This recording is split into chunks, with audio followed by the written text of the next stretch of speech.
מכירים את ההרגשה הזאת שהרגע סיימתם שלב סוניק קלאסי? עברתם את האקטים, הגעתם לסוף, ניצחתם את הבוס, הכל כיף, אתם מוכנים לשלב הבא. אבל יורקי פארקי, זה השלב הזה עוד פעם. טוב, יודעים מה? אין לי כוח לשחק יותר סוניק, נראה לי אני אעזוב את זה לבינתיים. אני הולך לשחק קצת פורטנייט. מצאתי את עצמי בסיטואציה הזאת כבר יותר פעמים ממה שאני זוכר. שנייה אחת לפני שנופל לי הסימון ואני קולט שעכשיו יש לברית' זון, אני פשוט אומר לעצמי, fuck that game, אני הולך לעשות משהו אחר. ואז אני יוצא מהמשחק ומתחיל לעבוד על סרטון שבו אני מדבר על המצב הזה. והנה אני כאן. היי. בכל מקרה, בסרטון של היום אני הולך לדבר על מה הופך שלב סוניק לשלב סוניק גרוע. אתם יודעים, ה-level design והכל. רק שתדעו, אני לא הולך לדבר על המשחקים התלת-ממדיים או הספין-אופים, כי בואו נדע בזה. זה היה הופך את הסרטון לחצי שעה פלוס. ואנחנו לא רוצים לחזור על הטעות שקרתה בביקורת של סוניק אדוונצ'ר, נכון? אתם יודעים, כשאתם משחקים ואתם מתעצבנים על המשחק, אתם לא ממש יושבים לרגע וחושבים, מעניין למה השלב הזה כזה בולשיט, דמת? כלומר כן, לפעמים זה די מובן מאליו. תסתכלו על לברית' זון. שלב עם ודאות למה זה בולשיט. זה איטי, זה מעצבן, זה מרהים, וכן. אבל זה הכי קל פשוט לזרוק את הקונטרול ולצרוך זה המשחק הכי אידיוטי בעולם! ואז לדפוק רייג' קוויט. לא, אני חושב שיש יותר מזה. בכל מקרה, משחקי סוניק מורכבים בעיקר מלבלים, או שלבים. וכשאני אומר בעיקר, אני מתכוון לכל זמן נתון. איך שזה עובד בעצם זה שאתם מתחילים באזור כלשהו, והמטרה שלכם היא להגיע לצד השני של האזור הזה. ואז כשאתם מגיעים לסוף ועוברים את הבוס, אתם עוברים לשלב הבא. יפ, זה כזה פשוט. אבל לא כל השלבים הם הכי טובים בעולם. משחקי סוניק מלאים בהמון שלבים שונים וייחודיים, ואין שום שלב שהוא אותו דבר. לכל שלב יש הרגשה שונה, גימיקים שונים ואסתטיקות שונות. בדרך כלל רובם בסדר גמור. אבל כשיש כל כך הרבה שלבים וכל כך הרבה משחקים, סביר להניח שמדי פעם יצוץ איזה לבל לא טוב. מלאבה, לכוכבי ים, לכדורי קוצים, לגיימפליי איטי, לכמעט כל מכשול אפשרי שאתם יכולים לחשוב עליו, והכי גרוע, מים. לברית' זון. על זה בדיוק הסרטון הזה הולך לדבר. בהתחלה הסרטון הזה היה אמור להיות סרטון על גרין היל זון, ומה הופך שלב סוניק לשלב סוניק טוב. אבל לא ממש אהבתי את איך שהתסריט יצא, אז מחקתי את ההקלטה. ואז גיליתי שהרבה יותר קל לרדת על שלבים ולהתנונן עד כמה שהם גרועים, מאשר לדבר על שלבים טובים ולהגיד עד כמה שהם טובים. אבל בשביל להבין למה השלבים האלה גרועים ואיך הם פועלים, אנחנו קודם צריכים להבין איך סוניק פועל. כי תאמינו או לא, אבל יש מצב שהבעיה היא לא בשלב עצמו, אלא בקונסולס והפיזיקה של סוניק. בכל מקרה, בשנות ה-90 המוקדמות, מריו היה מלך של משחקי המחשב. הוא כאילו לא היה מר משחק מחשב בכבודו בעצמו. אבל אסה קם ואמרה, זה מה שאנשים אוהבים? איזה בחור איטלקי עם שפם שקופץ ואוכל פטריות? זה נחשב לכיף? אנחנו, סגה, נראה לכם מה זה כיף אמיתי. אז הם יצרו את סוניק הקיפוד ובחרו בו להיות המסקוט של סגה, בדיוק כמו שמריו המסקוט של נינטנדו. המשחק הראשון יצא לג'נסיס. מגה דרייב, זה מגה דרייב! סתום! קונסולה שהייתה אמורה להתחרות ב-NES של נינטנדו. הג'נסיס היה הרבה יותר טוב מה-NES. הוא היה צבעוני יותר, מהיר יותר, היה בו את סוניק. זה מה שגיימספוט אומרים לפחות. סגה רצתה להראות עד כמה הקונסולה שלהם מהירה ויכולה להיות משחקים בצורה עתידנית, יו. אז בתור המשחק הראשי שלהם, הם בחרו שהגיימפליי סטייל של סוניק יהיה מהירות. עכשיו, כמובן שסוניק לא תמיד צריך להיות בנוי על מהירות, תיקחו לדוגמה את משחקי ה-3D. בסוניק פורסס יש מהירות, אבל אין ממש משחק. בגלל זה אנשים בדרך כלל כל כך אוהבים להגיד שסוניק טוב רק ב-2D. כי פה הוא באמת יכול לבצע את הפעולה שלו בצורה הנכונה. אבל פה גם נכנסת בעיה. בניגוד למריו, סוניק מהיר. הוא מרגיש שונה. הקונטרולס שלו שונים. השונים של מריו הם ממש בסיסיים. אין מתמודדי דרכים לבחור בהם, הכל פשוט חלק. ה-level design של מריו בנוי לזה שהוא יהיה איטי, ולטובה. בואו נגיד שאם תזרקו את סוניק בתוך שלב של מריו, סורי נניח שהוא כבר לא יהיה כזה כיף. אותו דבר גם להפך. בואו נגיד שיש לנו משהו כזה. שטח, גבעה ופלטפורמה שצריך להגיע אליה. בסדר, אם זה לא נראה משהו, אני פשוט לא הכי טוב בפיקסל ארט. עם מריו זאת לא בעיה בכלל, אתם פשוט לוחצים ימינה וקופצים כשאתם צריכים. עם סוניק זה כבר יותר מסובך. אם אתם עומדים ממש ליד הגבעה ומתחילים ללכת, אתם תאבדו את כל המהירות שלכם ותחליקו אחורה. אתם לא יכולים פשוט ללכת על זה כמו מריו. במקום זה, אתם צריכים מהירות. סוניק צריך ללכת קצת אחורה ולתפוס מומנטום. רק אז הוא יכול בקלות לעבור את זה. ככל שהוא יהיה יותר מהיר, ככה יהיה יותר קל. כן, מריו גם היה מחליק במקומות כאלה אם לא הייתם נוגעים בכלום, אבל לא צריך שום מומנטום בשביל זה, כי הוא גם ככה די מהיר. הוא לא צריך בוסטר או צבירת מומנטום בשביל מהירות. כמו שאמרתי, כשמריו קופץ, הוא קופץ ישר למעלה ב-Y-axis. עם סוניק, אתם צריכים לקשף את הטיימינג שלכם ולקפוץ ברגע הנכון אם אין לכם יותר מדי מהירות. כי אם תקפצו סתם ככה באמצע ההליכה, אתם תיפלו ותאבדו את כל המומנטום שצברתם. אז סביר להניח שכל השלבים במשחקי סוניק יהיו בסגנון הזה, נכון? סוניק בנוי על מהירות, הגיוני שהלבל דיזיין יהיה תואם לפיזיקה שלו. סוניק הוא ההפך הגמור ממריו. השלבים שלו פתוחים יותר, מהירים יותר, ויש יותר דרכים לסיים אותו. אתם יכולים או לרוץ בכל המהירות ולסיים את השלב כמה שיותר מהר, או שאתם יכולים לקחת את הזמן ולחפש עוד ועוד דרכים לעבור אותו. תיקחו את גרין היל לדוגמה. השלב תומך בסוניק. אתם יכולים או לבחור לקחת את הפלטפורמות המרחפות וללכת למעלה, ואם אתם מיומנים מספיק, אתם יכולים לסיים את השלב ככה יותר מהר. או שאתם יכולים ללכת בכיוון של למטה ולחקור את כל מה שיש שם. מריו לא היה שורד במקום הזה. הפיזיקות שלו פשוט לא תומכות בשלב. טוב, אני מרגיש שאני חוזר על אותה נקודה שוב ושוב, אז מספיק עם שיעורי הפיזיקה ובואו נמשיך. גרין היל זה שלב מושלם. דרך מדהימה להתחיל את המשחק. שטח פתוח, חופש, מהירות, תמיכה בקונסולס, וככה בעצם המשחק אמור להיות, נכון? טוב, אחרי שעברתם את גרין היל, פה הכיף נגמר. אתם יודעים, מרבל זון זה כמו ילד המעצבן הזה שלא זורם עם כלום, כשאתם מנסים להרים יד לתת לו כיף, הוא פשוט מתעלם מכם. מרבל זון לוקח את כל מה שאמרתי עד עכשיו וזורק את זה לפח. אין מהירות, אין חופש, אין בחירה, רק מסדרונות ומכשולים. סוניק פשוט לא מתאים להיות פה. זה כל כך איטי. איזה כיף זה פשוט לעמוד ולחכות עד שהדבר הזה יעלה למעלה. סוניק זה משחק על מהירות, נכון? איפה? במרבל זון זה לא השלב היחיד עם הבעיה הזאת. בסוניק 1, חצי מהשלבים במשחק הם שלבים שהקהילה מחשיבה לשלבים גרועים. לא, ברצינות. יש במשחק 6 שלבים ו3 מהם שלבים גרועים. וואו, אני כל כך טוב במתמטיקה. אם אתם לא מקשיבים את הספיישל סטייג'ס והפיינל בוס כמובן. גרין היל וסטארלט הם שלבים מעולים. ספרינג יארד בסדר, אבל יש כמה אנשים שגם מחשיבים אותו לגרוע בגלל כל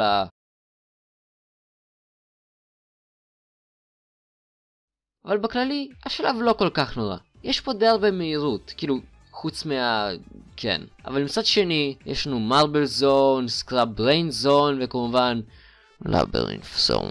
אין לי מושג איך אפשר לאהוב את סוניק, אחרי שמשחקים במשחק כזה הפעם הראשונה. אבל למזלנו, סגה לא מטומטמים. האמת טוב, לא היו מטומטמים. השנה אחרי זה יצא סוניק ליפוד 2. ההמשך לסוניק 1. השלב לוקח את כל הנקודות החלשות של סוניק 1 ומעיף אותם מהחלון. יש לנו את קמיקל פלנט, קזינו נייט, הילטופ, סוג של. על מצד שני יש לנו גם את אויל אושן ומטרופוליס.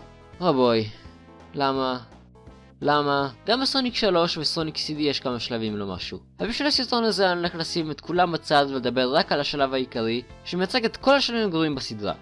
הזון שכולנו אוהבים, לברינף זון.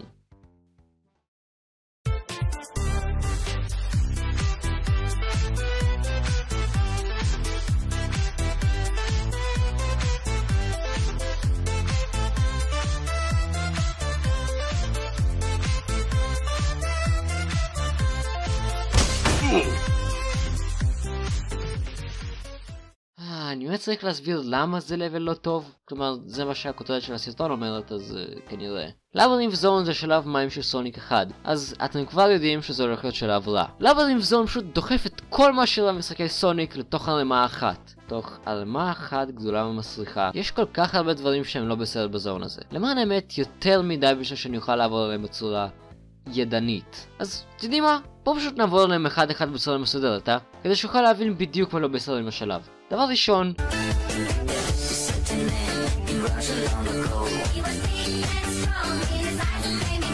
זוכרים את מה שאמרתי על מרבל זון? על זה שהוא כמו ילד הלא זורם הזה? טוב, לברינף זון זה כמו האידיוט הזה שמלשין לכם למורה בזמן שאתם עם מסטיק בשיעור. כמובן שהלבל דיזיין זה הדבר הכי חשוב כשיוצאים משחק סוניק. הכל חייב להיות תואם לפיזיקה ולכללים של המשחק. אני באמת מצטער שאני חוזר על אותה נקודה כל כך הרבה פעמים לאורך כל הסרטון, אבל זה פשוט דורש את זה. זה חייב להיות מושלם, ואתם חייבים להיות ממש זהירים לא לפשל. אבל בלברינף אתם יכולים לשכוח על מהירות. כל בדיזיין הזה לא טוב.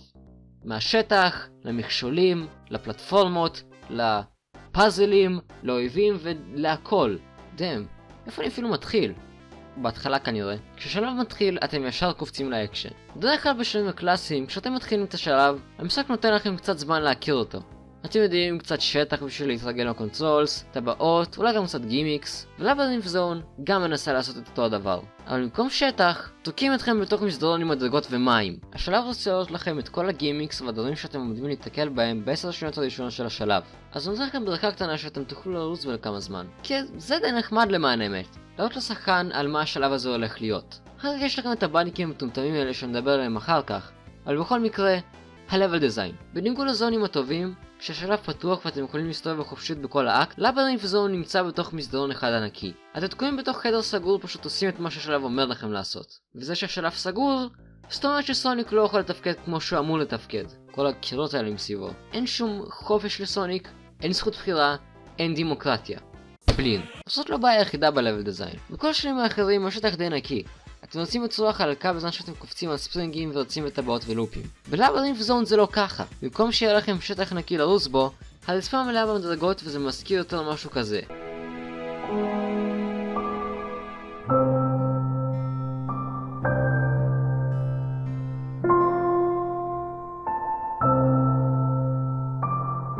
סוניק 2 תסתכלו על קמיקל פלנט. השלב הזה פתוח, אתם לא תקים מתחת לגג, ושחקן יש את האפשרות לבחור באיזה דרך הוא יוצא לסיים את השלב. אבל בלברינת' אתם תקועים במבוך. אני יודע שזה איך שהשלב נקרא, אבל למה השלב הזה קיים בכלל? הפאזלים והגימיקים גם לוקחים חלק גדול בשלב. יש לכם פה כפתורים, מעליות, מדרגות, מזדונות, דלתות וחניתות.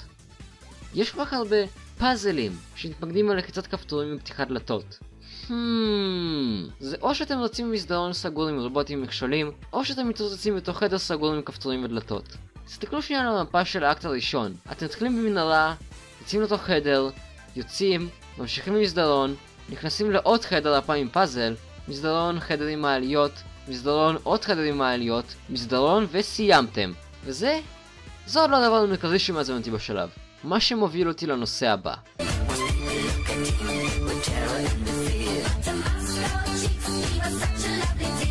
הגימיק הראשי של השלב. מים. בכל משחק סוניק יש שלב שמתמקד באזור מים. אלה בדרך כלל שלבים שאנשים שונאים. אם אתם לא יודעים למה, זה כי סוניק לא יודע לשחות. יפ, יוג'י נאקה רצה שלסוניק תהיה חולשה מסוימת, אז ברצו שסוניק פשוט לא ידע לשחות.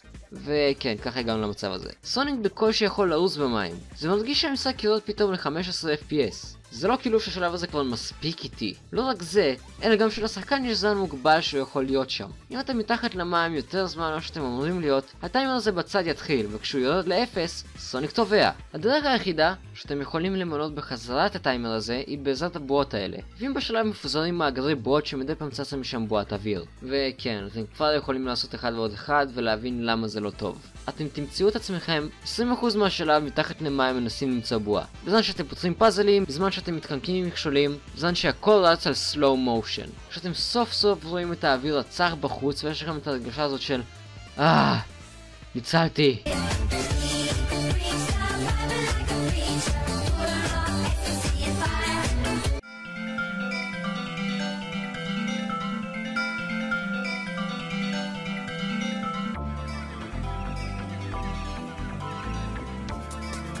זה בולשיט.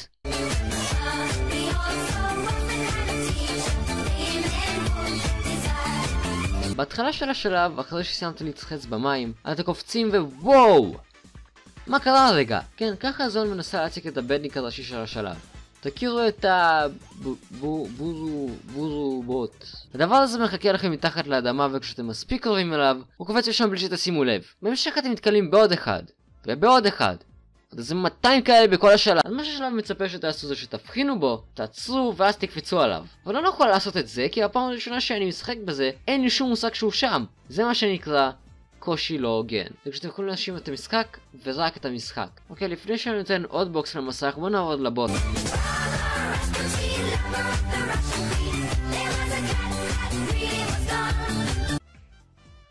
אוקיי, בוא נעבוד לבוס. אז ככה, בגרין היל רובוטניק ימציא מכונה עם כדורי הרס. מרבל זון הוא יושב על מכונה שמחרבנת כדורי אש. בספרינג יארד הוא דוקר בלוקים מהאדמה ומצפה לכם שתיפלו מהשלב. ומה הוא עושה בלברינת'? הוא בורח לכם למעלה כמו איזה פחדן כשאתם צריכים לקפוץ את דרככם מהמבוך מכשולים הזה. בזמן שיש מים מלמטה שמנסים להשיג אתכם. אתם צריכים לעשות את זה ממש מהר או שאתם יכולים לטבוע. אבל אתם גם צריכים לעשות את זה ממש בזהירות בגלל כל החליטות האלה הדיספנסרים האלה. אם הצלחתם לעבור את זה, אתם עברתם את השלב. זה אולי לא נשמע כל כך נורא, אבל בזמן הראשון שלי דפקתי את המקלט שלי במסך. לא, חכו שנייה, לא! אוקיי, לפני הבוס הם מביאים לכם מוניטור עם מגן. ותאמינו לי, אתם תצטרכו את זה. הבור הזה מלא בחניתות שיוצאות מהאדמה בפרצופים שיורים אש. חוץ מהמים, הם המכשולים הכי מעצבנים בשלב.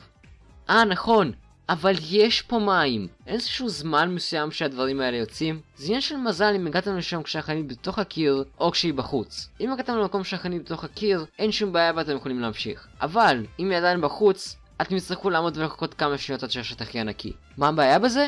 אתם לא יכולים לחכות, כי אתם מסוגלים לטבוע, זוכרים? בכל מקרה, כן, זה בערך כל הסוף של הסרטון. לסיכום, שלב סוניק טוב זה כשאין בו מים, תודה.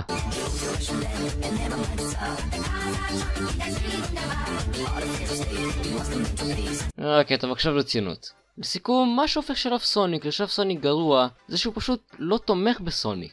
השלבים האלה בדרך כלל מכריחים את סוניק לעשות משהו שנוגד לאיך שהוא מרגיש. בין אם זה מקום סגור, מכשולים לא הוגנים, וכשלב פשוט לא מתאים. סוניק בנוי לחופש. לברית' זון לא נותן לעשות את זה מכיוון שהוא נמצא בתוך חדר. סוניק בנוי על מהירות. איך בדיוק הוא אמור לעשות את זה כשהוא כל הזמן נתקע במכשולים וקירות? סוניק בנוי על פיזיקה. מים. כן, אני יודע שכל זה כבר די מובן מאליו ולא חידשתי לכם כלום. אני פשוט לא יכול להגיד את זה מספיק בכל הסרטון הזה. באמת שאין פה יותר מדי על מה לדבר. מסתבר שהמסקנה הייתה קצת צולעת, אבל מה אתם כבר מצפים מסרטון שנקרא השלבים הגרועים של סוניק? בכל מקרה, אני אשמח לשמוע את דעתכם על זה בתגובות. תודה רבה שצפיתם, מקווה שנהנתם. אם לא, אז תלחצו על כפתור הדיסלייק ואני אתראה בסרטון הבא.